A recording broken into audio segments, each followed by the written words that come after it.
A mediados de abril, vimos en las noticias gente acampando a las afueras de los terminales interprovinciales, con la esperanza de poder subir a un bus, y a caravanas de familias con niños, que recorrían a pie cientos de kilómetros para llegar a sus tierras de origen. En el Perú, muchas personas buscan mudarse a las grandes ciudades, en especial a Lima, porque en estas encuentran mayores oportunidades de estudio, trabajo y mejores remuneraciones, además de un mejor acceso a servicios básicos. Cuando la pandemia del nuevo coronavirus llegó al país, muchas de estas personas que migraron a las ciudades de manera temporal y vivían en espacios alquilados ya no pudieron solventar sus gastos durante la cuarentena y se vieron en la necesidad de regresar a sus lugares de origen con sus familias. La concentración de actividades económicas y servicios en algunas ciudades del país es conocida como centralización y es uno de los factores que caracterizan el desarrollo de la pandemia en el Perú. Hoy, en Reporte de Papel, hablaremos de esta y otras problemáticas. Esta es la continuación de nuestro anterior video, así que les recomiendo verlo si es que aún no lo han hecho.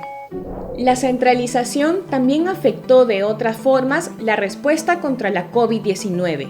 Por ejemplo, vimos cómo en algunos hospitales del llamado interior del país, la lucha de los médicos contra la enfermedad fue muy difícil debido a la falta de personal, de equipos, pruebas, medicamentos y hasta de oxígeno. Esto tuvo como resultado que el coronavirus tuviera una mayor letalidad en algunas regiones del país. La centralización también nos afecta a los estudiantes en este contexto de pandemia. La carencia de tecnologías como la televisión o los teléfonos celulares y la falta de acceso a Internet y medios de comunicación impidieron que muchos de nuestros compañeros, sobre todo de zonas rurales, puedan continuar con sus clases.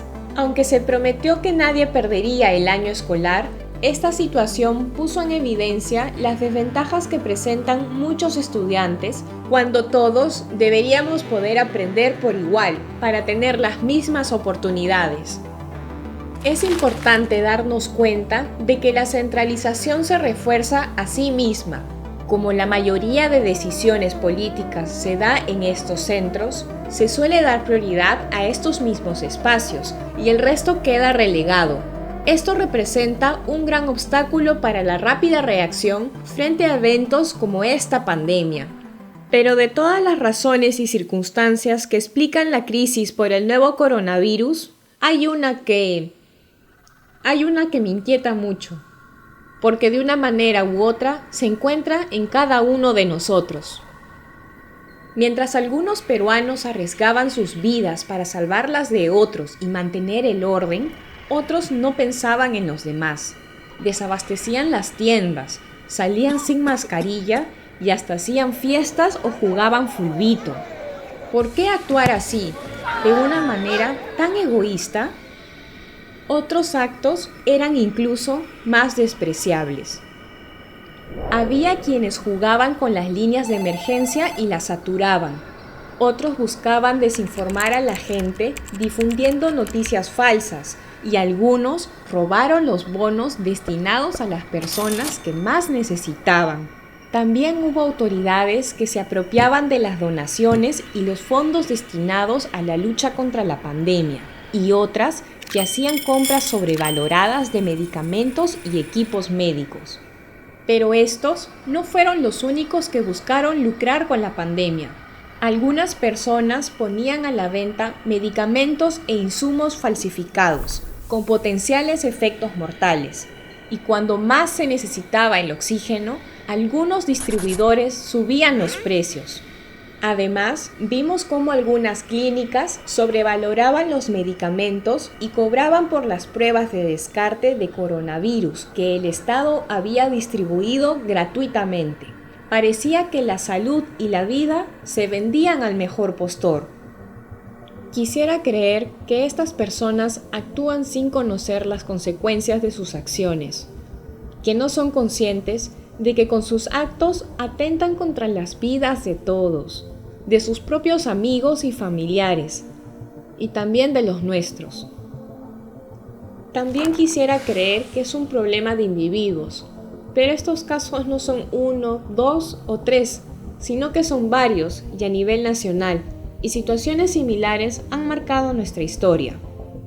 Se habla con mucha expectativa sobre el bicentenario del Perú, pero pareciera que aún no nos damos cuenta de que formamos parte de un solo país, y por eso intereses personales no nos permiten pensar en un bien común. Pero no es momento para desanimarnos. ¿Cómo hacerlo cuando hay gente valiente y generosa, dando todos sus esfuerzos y hasta sus vidas para salvarlas de otros? Creo que su compromiso de velar por los demás debe ser nuestro mayor ejemplo.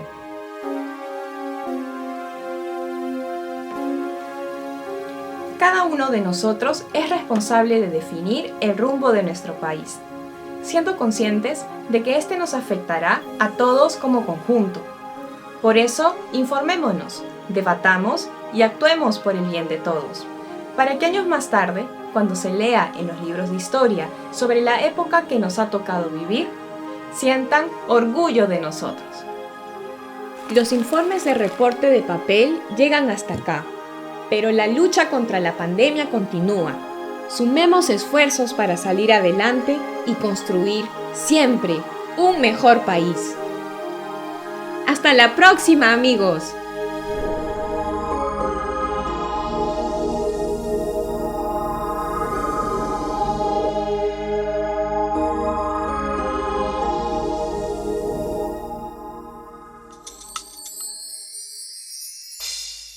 Gobierno del Perú. El Perú primero.